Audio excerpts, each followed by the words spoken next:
ये एक भाई ने पूछा कि पार्टनरशिप कितने परसेंट होनी चाहिए? तो इसका कोई सीधा जवाब तो नहीं है, लेकिन मैं आपको उसकी गाइडलाइन दे देता हूँ। पार्टनरशिप दुनिया में हमेशा 3 बेसिस के ऊपर होती है। एक आप कह लें कि एक्सपर्टीज़ कि अगर 2 लोग पार्टनरशिप कर रहे हैं, उसमें एक्सपीरियंस किसका है, एक्सपर्टीज़ किसकी है। नंबर 2 इन्वेस्टमेंट कौन करेगा और नंबर 3 टाइम कौन देगा। अब फॉर एग्ज़ाम्पल मेरे पास एक्सपीरियंस है, मैं जानता हूँ कि यार मैं फलाँ काम बड़ा अच्छा कर सकता हूँ, लेकिन मैं टाइम नहीं दे सकता, मैं मसरूफ़ हूँ।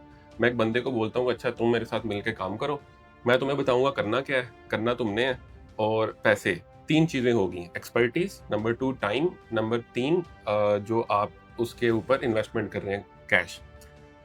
जिस बंदे ने 2 चीज़ें लगानी है ना, वो बिज़नेस उसका है। ये सिंपल अंडरस्टैंडिंग है। अगर मेरा आइडिया है या मेरे पास एक्सपर्टीज़ है, टाइम वो दे रहा है, पैसे वो दे रहा है, तो वो मेरा बिज़नेस नहीं है, वो उसका बिज़नेस है।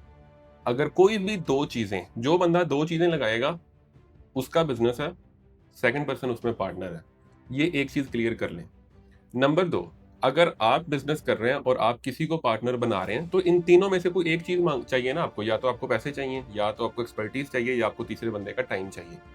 जब आप किसी के साथ पार्टनरशिप करने जाएँ, तो आप किसी से इन तीनों में से कोई एक चीज़ ले लें। कोई सी भी ले लें, मसला नहीं है, लेकिन तीनों में से एक लेनी है, 2 नहीं लेनी।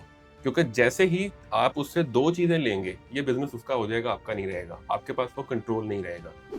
बहुत बार लोग कहते हैं कि जी पार्टनरशिप्स नहीं चलती, पार्टनरशिप में ये प्रॉब्लम होती है, और वो प्रॉब्लम होने की रीज़न ये होती है कि क्लियरली डिफाइन नहीं होता कि किसने क्या देना है। मिसाल के तौर पे अगर मैं आपसे पैसे लूँ बिज़नेस में इन्वेस्टमेंट के लिए, और तो हमारी अंडरस्टैंडिंग ये होगी कि भई आपने सिर्फ़ पैसे देने हैं, आपने मेरे काम में टाँग नहीं अड़ानी। अगर मैं काम बुरा करूँगा देन प्रॉब्लम होगी, लेकिन बिज़नेस डिसीजंस मेरे होंगे।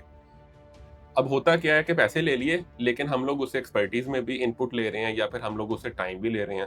जैसे ही 2 रोल्स आपस में मिक्स होंगे, प्रॉब्लम होगी।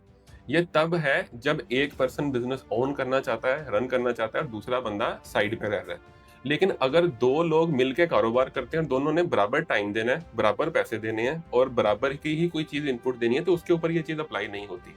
तो जो आपने क्वेश्चन पूछा कि भई को-फाउंडर और इन्वेस्टर की परसेंटेज कितनी होनी चाहिए? तो उसका आंसर ये है कि ये इंडस्ट्री टू इंडस्ट्री वेरी करता है। अब फॉर एग्जांपल अगर एक बंदा है, उसने एक स्टोर ओपन करना है, लेट्स से इलेक्ट्रॉनिक्स का स्टोर ओपन करना है। तो स्टोर ओपन करने के लिए जो मेन कॉस्ट है, वही कॉस्ट है। उसको रन करना कोई बड़ी बात तो नहीं है। रन करने के लिए तो आप एक सेलमैन खड़ा कर लो, कैशियर खड़ा कर लो। अब यहाँ पर एक कारफोर सुपरमार्केट है। अब कारफोर की सुपरमार्केट को जो चला रहा है बंदा, वो कैशियर है। अब कैशियर एक निकालो, दूसरा खड़ा कर दो, दूसरा निकालो, तीसरा खड़ा कर दो, तो आप कैशियर को 50% दोगे? नहीं।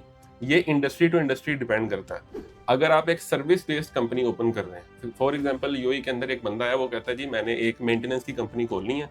वो मेंटेनेंस की कंपनी खोलने के लिए वो इन्वेस्टर से पैसे पकड़ के एक लाइसेंस लेता है। लाइसेंस लेने के ऊपर लगे 25,000। वो 25,000 का लाइसेंस तो जाके आप आधे घंटे में एक और बंदा भी ले लेगा। लाइसेंस लेने से कंपनी थोड़ी चल जाएगी। जिस बंदे ने मेहनत करनी है, जिस बंदे ने काम चलाना है, मेन पावर उसके हाथ में है कि वो मेन इम्पोर्टेंस उसकी है। तो वहाँ पर इन्वेस्टमेंट मैटर नहीं करेगी, वहाँ पर एक्सपर्टीज़ मैटर करेंगी। तीसरी चीज़ आ जाएगी, मोस्टली सर्विस बेस्ड बिज़नेस के अंदर यही चीज़ अप्लाई होती है, और आईटी बेस्ड बिज़नेसेस के अंदर की एग्ज़ाम्पल दे दूँ तो अगर फॉर एग्ज़ाम्पल मेरे पास एक आईटी प्रोजेक्ट का आइडिया है, तो नॉर्मल इंडस्ट्री के अंदर जो स्टैंडर्ड्स चलते हैं वो ये चलते हैं कि जो इन्वेस्टर होता है, जो उस प्रोजेक्ट को इनिशियली फंड करता है, तो उसकी इन्वेस्टमेंट 20%, उसकी जो पार्टनरशिप है वो 20% के करीब होती है। तो मैंने आपको एक गाइडलाइन का एक आइडिया दे दिया है कि आपने सबसे पहले ये आइडेंटिफ़ाई करना है कि किसका रोल क्या है? कौन बंदा टेबल के ऊपर कौन-सी चीज़ इम्पोर्टेंट लेके आ रहा है? जिस बंदे की जितनी ज़्यादा इम्पोर्टेंस है, उतनी ही ज़्यादा उसकी वैल्यू है।